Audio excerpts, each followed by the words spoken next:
kesesatan Ibnu Taimiyah. Wahabi nggak paham tentang ini. Wahabi paham kok Wahabi?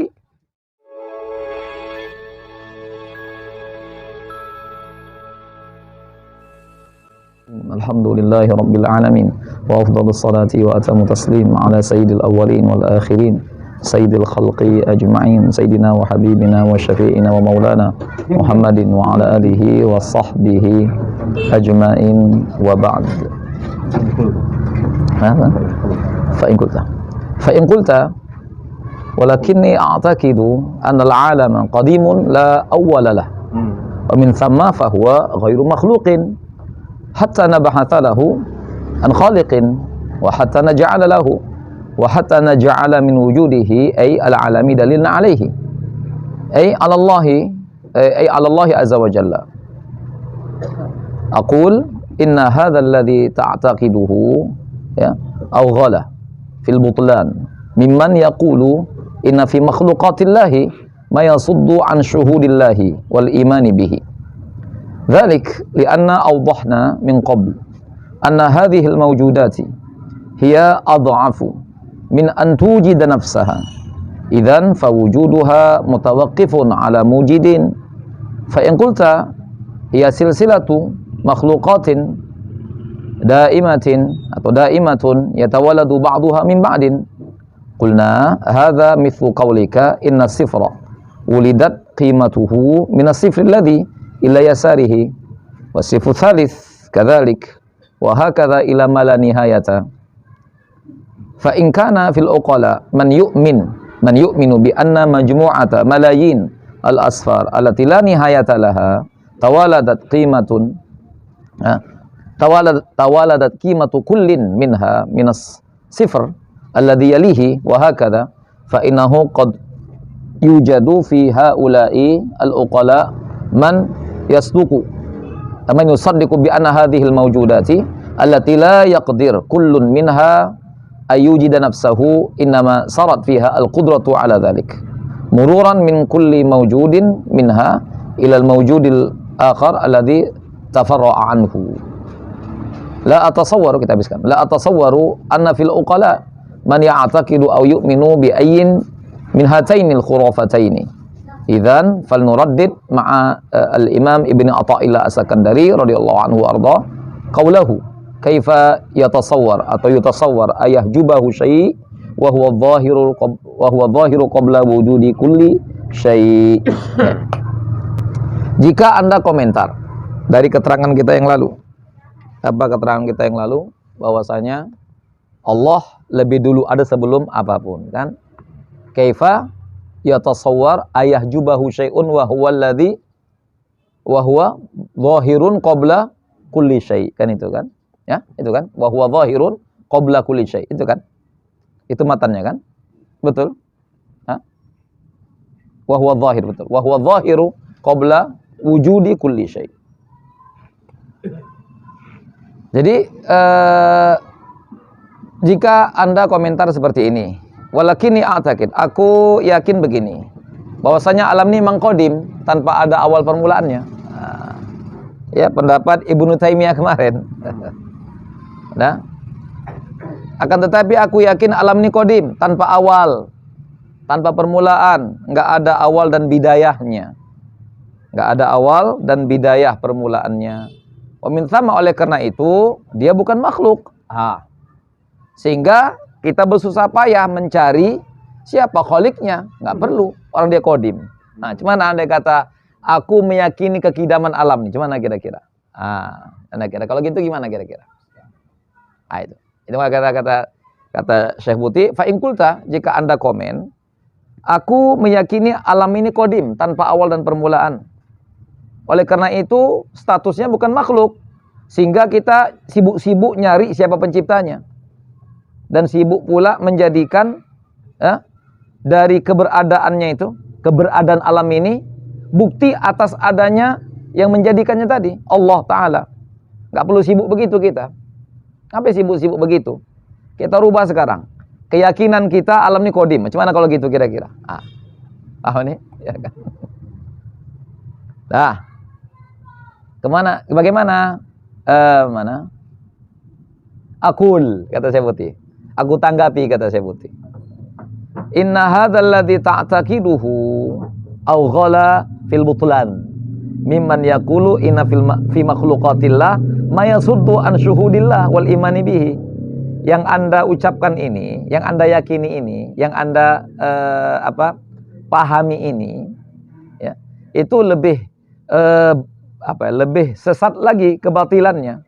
Au ghal fil butlan, ya. Lebih batil lagi, ya. Lebih salah lagi, ya. Daripada orang yang berpendapat bahwa di antara makhluk Allah ini ada yang dapat menghalangi, mencegah dan menghalangi menyaksikan Allah Ta'ala dan meyakininya. Kaji kita, itu kan kaji kita kan? Kaji kita kan itu. Bagaimana bisa dibayangkan, digambarkan, bagaimana akal bisa menerima sesuatu ada yang menghalangi Tuhan, kan gitu. Itu kaji kita kan. Jadi ungkapan orang tadi bahwa alam Nikodim ini lebih parah lagi daripada itu. Lebih parah lagi. Lebih parah lagi dari anggapan adanya di antara ciptaan Tuhan yang bisa menghalangi untuk kita menyaksikan keberadaannya dan mengimani dirinya. Lebih parah lagi. Ya kan? Lebih parah lagi lah. Kalau yang ada pula begitu kodim memang betul lah kalau itu memang menghalangi dari Tuhan, ya kan gitu. Oke? Jadi pandangan ini, pemikiran ini lebih sesat daripada pernyataan bahwa di antara alam ciptaan Tuhan ada yang dapat menghalangi dan mendinding seseorang untuk bisa menyaksikan keberadaan dan mengimani dirinya. Nah itu. Kata Syekh Buti, begitu. Nah, zalik, yang demikian itu begini. Zalika li anna Allahna. Ini demikian itu karena kita sudah jelaskan sebelumnya. Anna hadil maujudati. Semua yang ada-ada ini. Hiya adha'af min antujida nafsah. Dia tak berdaya untuk mewujudkan dirinya sendiri. Semua yang ada ini tidak bisa mengadakan, mewujudkan, menciptakan dirinya sendiri. Adha'af min antujida nafsah. Dia lemah untuk dia bisa mewujudkan dirinya, mengadakan dirinya. Konon pula lagi dia mengadakan yang lain.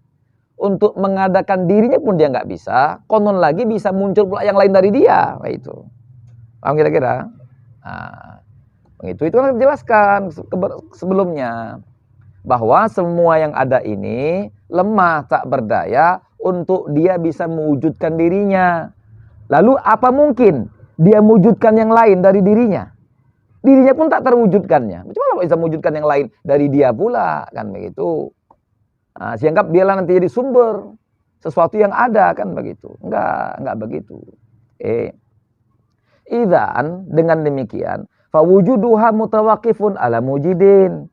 Dengan demikian, maka keberadaan alam ini, ya, semuanya mutawaqifun, itu bergantung dengan adanya yang menjadikan dan yang mengadakan.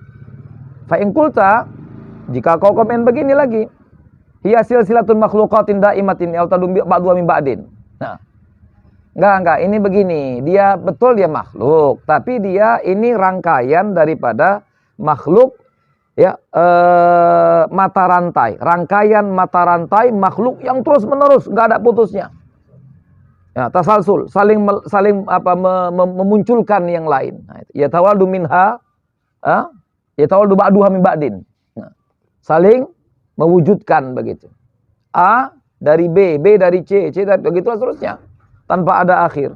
Silsilatun makhluqatin daimatun.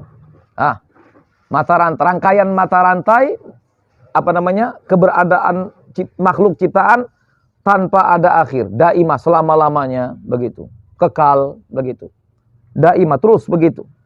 Nah, ya tawaladu ba'duha min ba'din. Nah, saling muncul satu dengan yang lain darinya.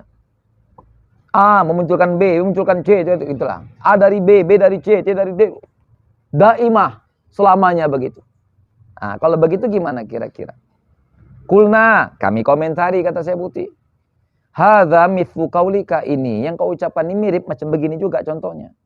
Inna sifrah, bahwasanya 0 itu nilainya itu muncul dari 0 juga yang di sebelah kirinya. Nah, Dan nol yang ketiga juga begitu. Nol, nol, nol, nol, nol, nol, nol, nol, nol, nol. Wahakadha, demikianlah sampai tak ada akhirnya juga. Kira-kira ada nggak nilai nol tuh? Hah? Ada nggak nilai nol tuh? Dia baru bernilai kalau nggak dari dia. Dan sejenisnya. Mesti dari satu. Baru dia punya nilai. Nah, kata saya putih. Fa'in kana fil uqala, jika saja di antara orang yang waras ada yang meyakini bahwasanya kumpulan miliaran nol itu atau jutaan nol tadi itu yang tak ada akhirnya tadi itu, tawaladat qimatu, lalu nilainya saling memunculkan begitu, bernilai satu dari yang lainnya, ya. Kullun minhuma minasifil ladzi yalihi, dari nol yang di sebelahnya, wa hakadha. Fa inna qad yujad fi haula, maka sesungguhnya qad yujad fi aula, ada di antara mereka yang waras, fi ulai luqala man yusaddiq.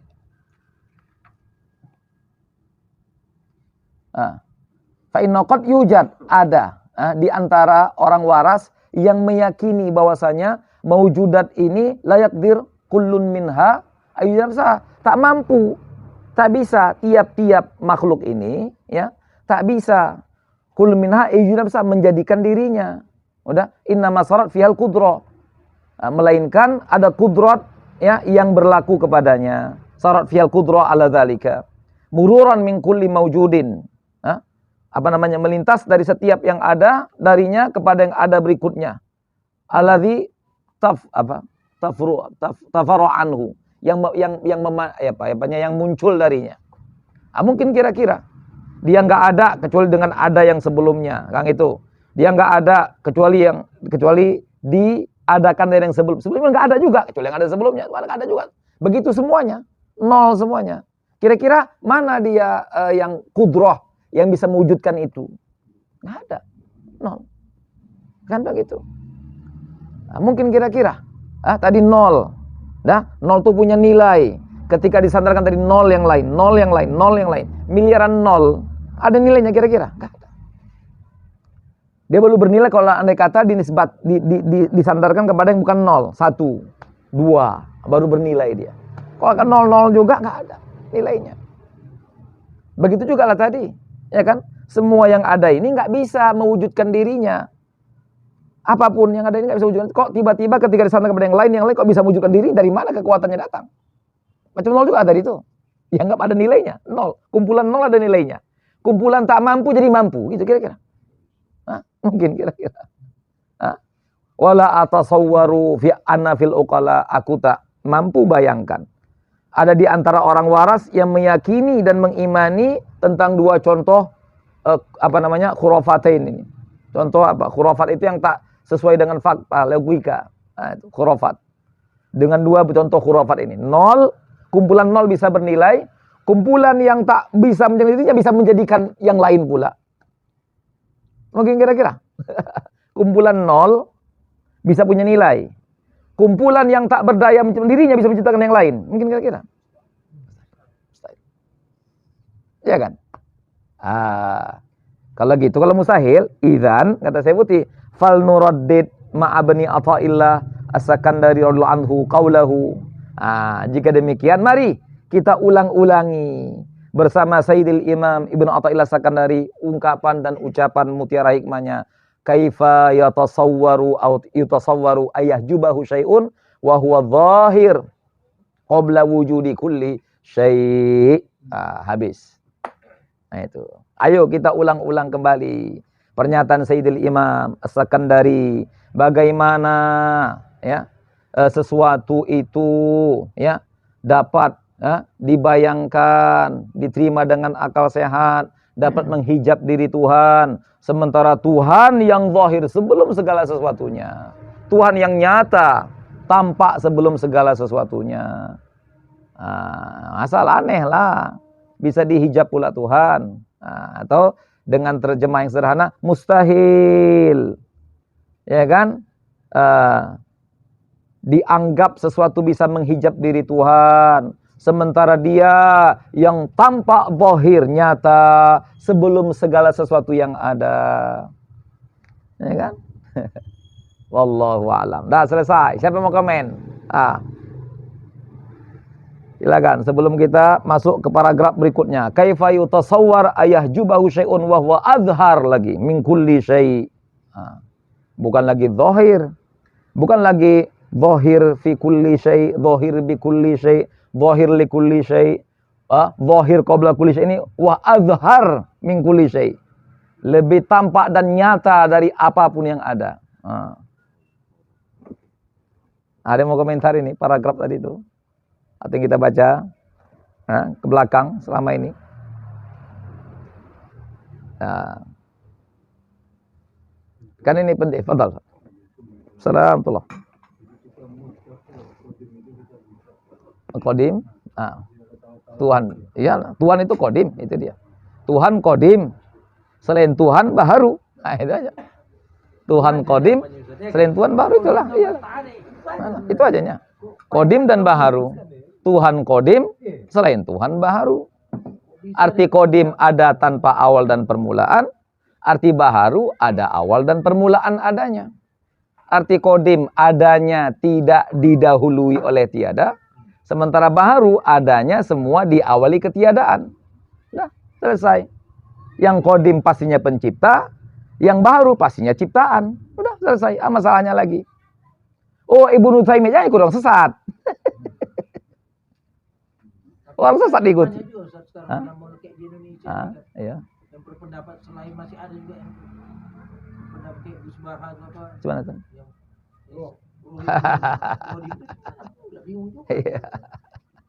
Adalah kita bilang, terpeleset mungkin itu.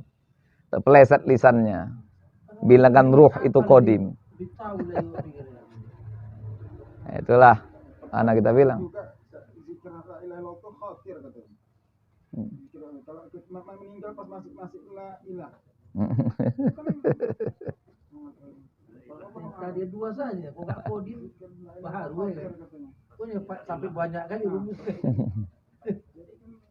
Nah itulah. Tak tahu kenapa itu. Kenapa terucapnya begitu? Ya kan? Wallah alam tak. Nggak tahu lagi latar belakang orang tuh begitu. Ya kalau Wahabi pasti orang tak belajar sifat 20 dia, nggak ngerti dia kajian akal, rumusan akal tak paham dia, sesatlah jadinya. Hukum akal itu memudahkan kita mencerna ini. Itu hukum akal yang dipelajari untuk memudahkan kita memahami ini. Kan sederhana. Tuhan qadim kata akal. Yang bukan Tuhan baharu, udah selesai masalahnya. Dengan itu aja sudah bersih akidah kita. Dengan itu aja bersih. Saya tengok kesesatan Ibnu Taimiyah. Pikir lama Ibnu Taimiyah. Waduh. Kalau Tuhan qadim selain Tuhan baharu, berarti Tuhan itu ada awalnya ketika istiwa di atas arsy. Sementara dia mau istiwa Tuhan itu qadim juga. Akhirnya macam mana? Digeretnya arsy jadi qadim bersama Tuhan. Paham ini? Paham di antara kesesatan Ibnu Taimiyah? Nah, kita sampai kesesat lagi Ibnu Taimiyah. Tidak ikut ulama muktabar macam mana menafsirkannya. Akhirnya dia Tuhan itu kan nggak ada awal permulaannya. Kalau selain Tuhan ada awalnya, berarti duduknya Tuhan di atas arsy, berarti ada awalnya juga. Kalau begitu kita rumuskan, duduknya Tuhan juga tanpa awal. Jadi macam mana? Arsy-nya pun juga ada tanpa awal. Tapi ciptaan Tuhan, iya nggak apa-apa. Hawadislah awalalaha. Itu namanya. Baharu tapi tanpa awal dan permulaan. Qadim kidam naui yang kemarin kita sampaikan.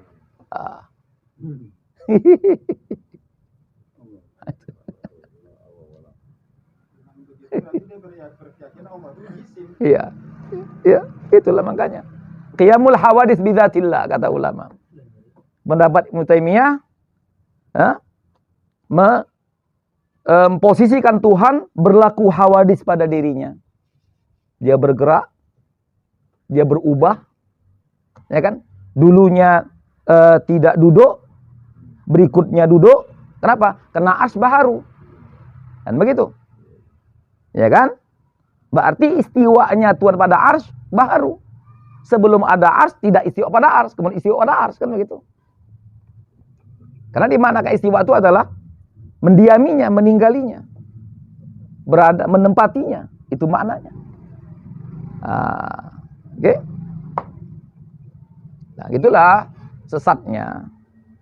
Jadi macam mana? Kalau nggak mau sesat, ikut jalan ulama. Kan udah dibahas sebelumnya. Bukan baru dia yang lahir, yang merasa paling paham tentang ini, kan gitu. Udah adanya dulu paham sebelumnya ulama-ulama salafus saleh tentang memahami yang seperti ini. Kullu nasin awhamat tashbiha fawwidhu awil warum tanziha. Kata Imam Laqani kan dalam Matan Jauharah kita kan. Itu aja rumusan cara memahaminya. Ikut aja ulama, selesai. Ini kan lagak sendiri. Akhirnya kan terjebak sendiri kan. Sesat sendiri kan gitu. Oke, ada lagi yang mau kita fadhal. Nah. Jadi apakah semua pendapat Ibnu Taimiyah itu kita Iya. ya semuanya. Iya. Untuk masalah akidah seperti itu. Oh, berarti tidak. Semualah, fikihnya juga. Kharqul ijma' dia banyak kali. Kharqul ijma'nya banyak. Tenaga. Ini banyak rujuk ke situ. Siapa? Ibnu Taimiyah. Enggak ada. Yang mana? Contohnya coba. Ada siapa yang semalam menyampaikan ada rujukan kepada Ibnu Taimiyah tentang terapan hukum di Indonesia. Apa pernikahan, ahwal saksiyah atau mungkin hukum yang lain-lain? Yang mana kita? Mana? Mana? Salah? Jadi satu itu, Ustaz. Mana ada? Pemerintah kita bukan itu hukumnya. Hukum pemerintah kita talak nggak jatuh kalau ke pengadilan, itu hukumnya. Itu hukumnya, bukan talak 3 jatuh 1. Mana ada itu, nggak ada itu. Hukum itu tak ada. Itu pendapat Ibnu Taimiyah. Iya, benar memang kharqul ijma, memang itu diantara pendapat sesatnya. Kharqul ijma dari yang sudah ada sebelum. Oke lah. Pemerintah kita bukan itu hukumnya. Yang dipegang pemerintah kita, hukum tentang ini, talak tak jatuh di luar sidang. Nah, itu titik kata orang tuh. Mau apa kalian? Mau 1000 pun tetap tak jatuh katanya. Jangan kan 3.000 tak jatuh. Di sidang baru jatuh katanya. Nggak ada, nggak pakai Ibnu Taimiyah. Nah, iya sama. Nah, itu. Iya. Mohon maaf kita jadi udah tahu kan apa yang dikatakan Ibnu kita anulir rasanya. Gini, misalkan kita sampai sekarang, saya pribadi atau kita juga dari mulai kita mukallaf sampai sekarang sampai meninggal dunia, yang mana kita pakai Ibnu Taimiyah punya untuk jadi amalan? Yang mana? Saya mau tanya, yang mana? Yang mana pendapat Ibnu Taimiyah saya pribadi jadikan sebagai panduan amalan saya, yang saya butuhkan sebagai panduan amal, panduan akidah, panduan syariat, penerapan syariat, panduan bagaimana menanam akidah, yang mana? Yang mana yang saya pakai dari Ibnu Taimiyah? Nggak butuh, mohon maaf, nggak perlu Ibnu Taimiyah kita. Nggak perlu. Nah, untuk akidah kita sudah ada panduan dalam mengukuhkan iman dan keyakinan. Siapa itu? Ulama-ulama kita Asy'ari, Maturidi, dan Fudhala, Hanabilah. Itu panduan akidah kita. Syariat kita udah ada panduan kita. Madzhabul Arba'ah udah, mau apa lagi? Syafi'i kita. Nggak pernah kita pakai sedikit pun. Satu masalah pun nggak pernah kita pakai pandangan Ibnu Taimiyah di sini. Nggak perlu kita katakan. Mohon maaf, sorry ya. Akhlak lagi, akhlak. Untuk membina akhlak. Nggak perlu Ibnu Taimiyah. Kita pakai punya ulama-ulama kita, Junaid Baghdadi, Imam Ghazali udah. Yang mana? Saya bertanya sekarang. Sekarang lah saya ini ya. Saya mukallaf. Ya, lebih kurang 35 tahun yang lalu. Sampai sekarang, sampai mati. Yang mana saya pribadi pernah pakai satu butir pendapat pandangan Ibnu Taimiyah? Yang mana? Sampai sekarang nggak pernah aku pakai. Dan aku masih hidup sekarang, masih beriman sama Tuhan dan ngabdi sama Tuhan. Artinya apa? Aku nggak butuh Ibnu Taimiyah. Itu. Mana yang mana coba? Jadi salah itu. Yang katanya pemerintah kita mengadopsi pandangan Ibnu Taimiyah, talak 3 jatuh 1, enggak. Pemerintah kita ngadopsi pendapat tak boleh talak di luar sidang. Sini baru sidang, baru talak. Saya luar talak. Talak kok 1000 tetap enggak laku sama kami. Jangan 3, 1000 tak laku sama kami. Itu hukum pemerintah kita. Ya kan? Mana di Ibnu Taimiyah? Enggak laku Ibnu Taimiyah di sini. Kalau aku jabat Ibnu Taimiyah ke Indonesia tak laku. Nah. Itu. Enggak ada. Coba selain yang talak ini mana Ibnu Taimiyah dipakai lagi? Yang mana yang dipakai? Mohon maaf, mana? Ah, mana? Yang mananya? Yang mana pendapat, pandangan Ibnu Taimiyah yang dipakai di kita? Indonesia umumnya. Hah? Kepala otak. Mana pula itu pula dipakai? Apa pula? Tak pernah gue pakai itu. Ah. Nah, itu Jelebau yang buat silabusnya.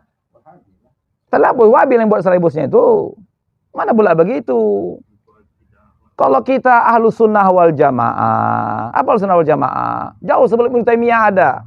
Di kitab Al-Milal wan Nihal, Firaq, Al-Farqu bainal Firaq. Imam Zabidi juga ada menyebut. Udah sebelum Muhammad bin Abdul Wahhab muncul jadi masalah di dunia ini, udah. Kalau disebut Ahlus Sunnah wal Jamaah, hum atba'u al-Imam al-Asy'ari wal Imam al-Maturidi, Asy'ariyah Maturidiyah. Itu sebutan untuk Ahlus Sunnah wal Jamaah. Dari dulu begitu. Jadi kalau itu sebutan Ahlus Sunnah wal Jamaah, ikutlah konsep Ahlus Sunnah wal Jamaah. Kok pakai pula usul tauhid 3 pula? Sesatlah. Sesatlah tauhid dibagi 3. Tauhidnya orang kafir, tauhidnya orang beriman. Bisa tauhid dipecah pula. Tauhid kafir ada, tauhid Abu Lahab ada. Begitu. Itulah paham Ibnu Taimiyah. Orang kafir semuanya.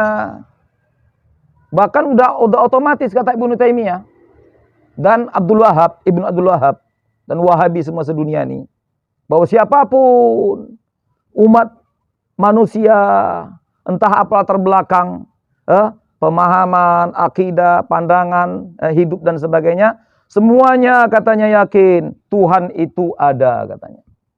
Nah, semuanya beriman dengan tauhid rububiyah. Tinggal lagi mereka tidak mengimani tauhid uluhiyah.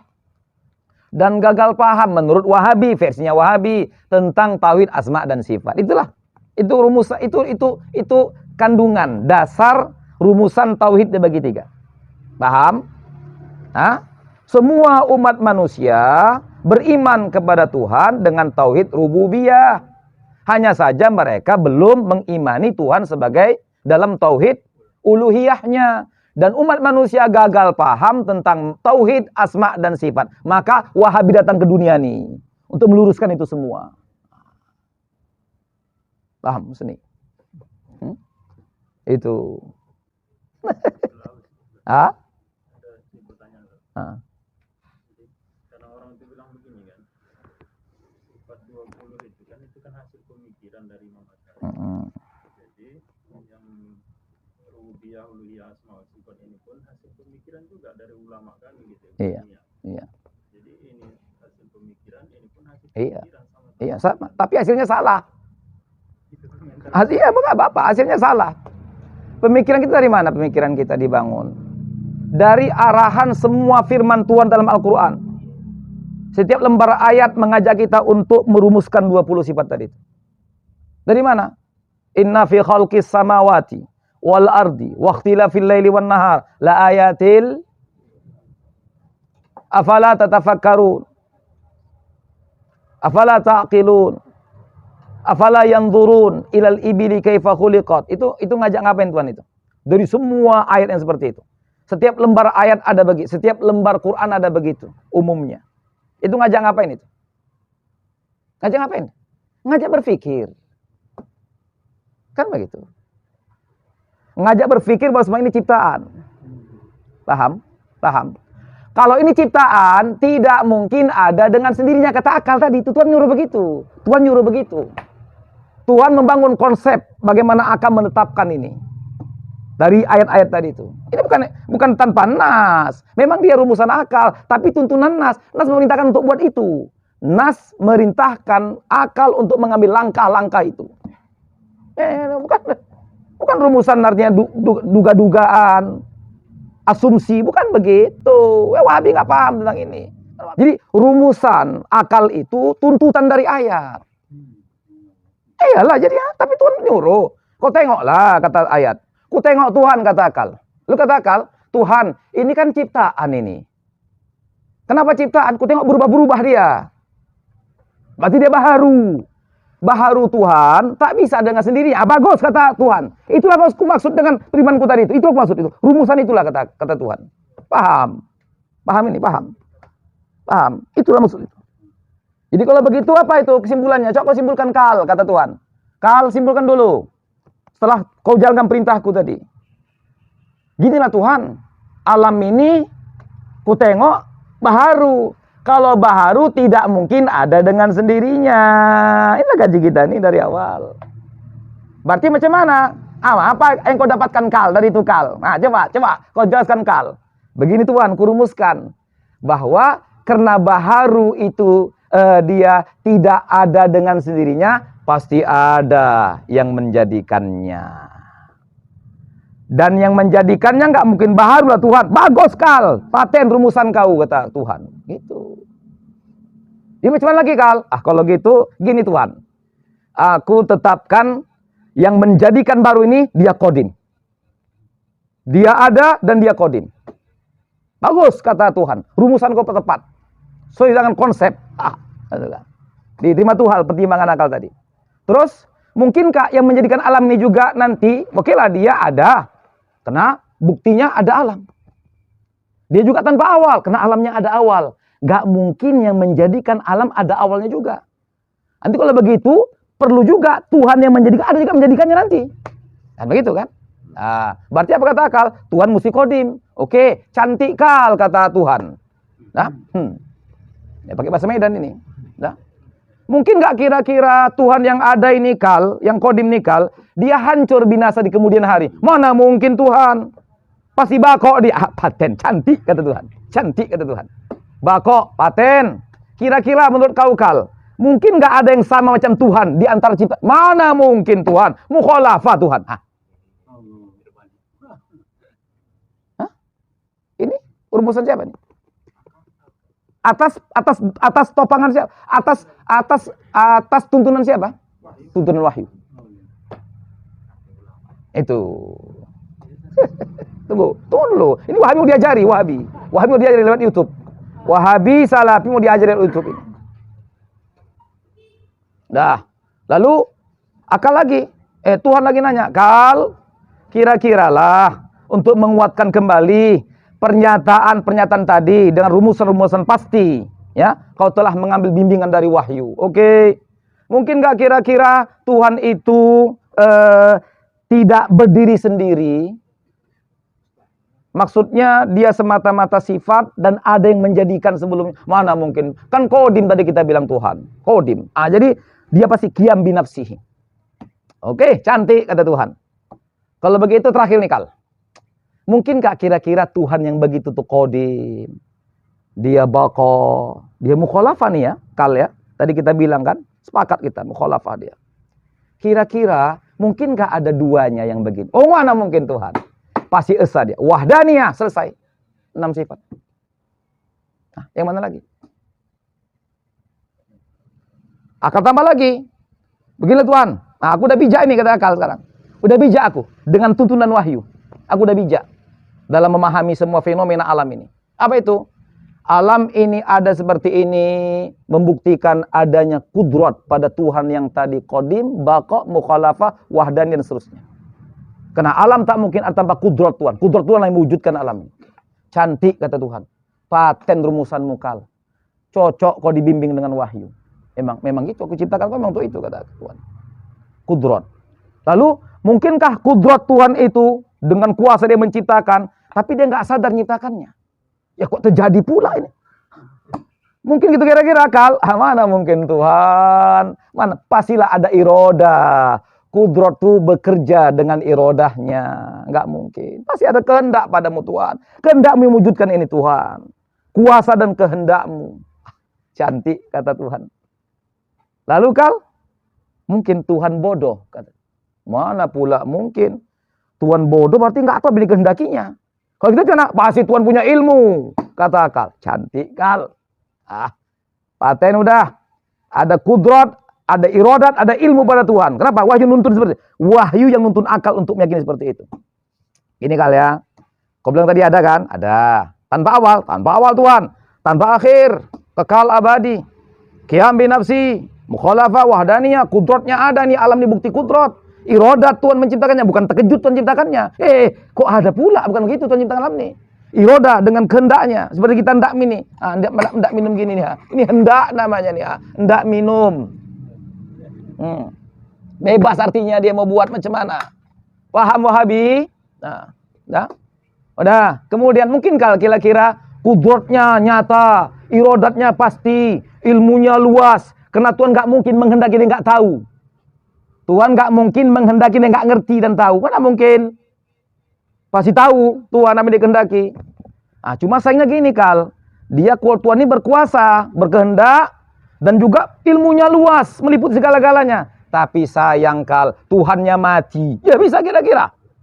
Mati Tuhannya. Mana mungkin mati Tuhan? Kalau mati Tuhan macam mana? Kudrat, irodat, dan ilmunya berperan. Peran kudrat, irodat membuktikan bahwa itu hayat dengan sifatnya.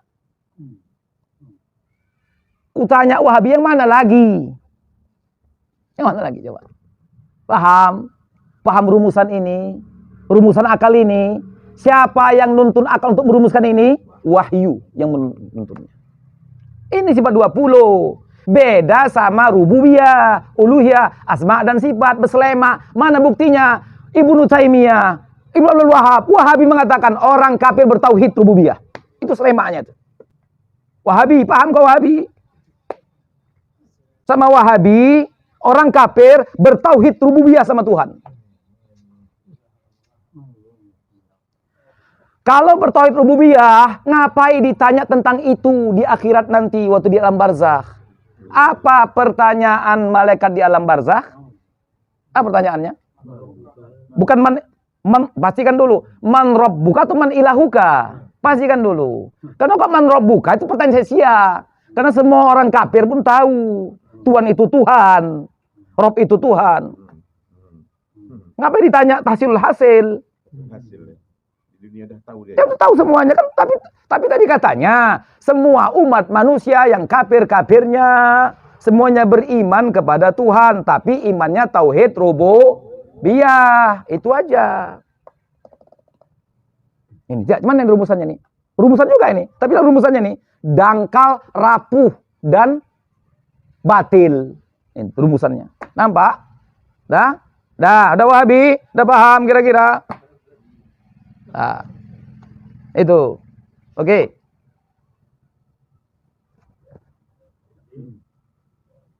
Kesalahan belajar Tauhid yang 3 ini sisa di sana. Iyalah, banyak lagi. Itu salah satunya. Mungkin karena orang tak tahu kan apa salahnya di. Iya, makanya belajar. Thalabul ilmi faridatun. Belajar. Ilmu itu menyingkap segala yang menyingkap segala kebenaran. Belajarlah. Bagus-bagus. Jangan salah belajar. Inilah jadinya. Ya kan? Jadi perumusan indah yang disusun oleh Imam Abu Hasan Al-Asy'ari berdasarkan perkembangan syariat, apakah ketika beliau menyusun itu apakah ada rububiyah yang atasnya? Semua sebenarnya rumusan orang berakal. Semua orang berakal begini rumusannya sebetulnya. Semuanya orang berakal ini rumusannya, semuanya. Udah. Jadi sahabat pun begini juga hakikatnya, cuma perumusannya itu yang belum ada. Sama begini, sahabat tuh berfikih atau enggak kira-kira dalam hidupnya? Berfikih lah. Cuma belum ada rumusan fikih, misalkan bab toharoh, belum ada. Mereka pengamal fikih. Nahu kira-kira sahabat cakap pakai nahu atau enggak? Cakap pakai nahu enggak kira-kira? Sahabat cakap pakai nahu atau enggak kira-kira? Cakap pakai balago enggak sahabat? Pertanyaan mana ilmunya di masa mereka? Enggak ada. Ilmunya belakangan. Ini nih semua orang waras begini akidahnya, sahabat pun begini akidahnya. Cuma rumusannya belakangan baru datang. Paham? Sahabat baca Quran pakai tajwid atau enggak kira-kira? Enggak, belum ada ilmu tajwidnya, belum ada. Pakai tajwid atau enggak kira-kira? Sahabat belajarnya, bacanya. Sampai bisa menangis Ustaz ya. Hah? Sampai bisa menangis. Ah. Kita Ya. Ya kan? Kira-kira lah. Sahabat baca Quran pakai tajwid atau enggak? Pertanyaannya mana ilmu tajwidnya di masa sahabat? Siapa yang nulis di antara orang tuh? Belakangan ditulis. Begitulah semuanya. Akidah ini sudah ada sejak Nabi Adam. Karena akidah ini tuntunan wahyu. Wahyu menuntun akal untuk mendapatkan rumusan ini. Oke, gini ya sederhananya. Coba tolong batalkan 20 sifat Allah itu. Salah satunya. Batalkan. Dengan wahyu. Cari ayat yang membatalkan salah satu sifat yang 13 atau yang 20. Batalkan. Ada gini, oh bukan, itu Asy'ari salah itu. Hayat itu bukan sifat Tuhan. Nah, yang mana kira-kira? Yang mana? Oh, wah salah nih. Asy'ari salah. Kidam itu bukan sifat Tuhan. Nah, yang mana kira-kira di antara yang 13 20 yang mana?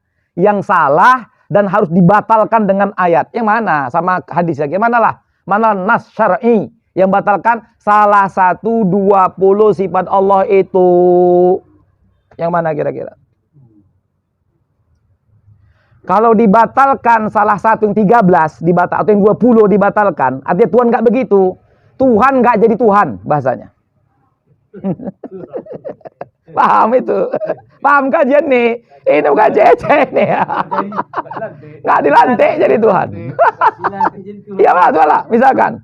Ya kan? Tuhannya kudrat, Tuhannya iroda, Tuhannya, tapi nggak ada Tuhannya. Nggak mau wujud Tuhannya, nggak wujud. Ya. Oke lah, Tuhannya kudrat, iroda, tapi nggak kidam, nggak ada Tuhannya. Salah satu dari yang 13 ini nggak ada, Tuhan nggak jadi Tuhan.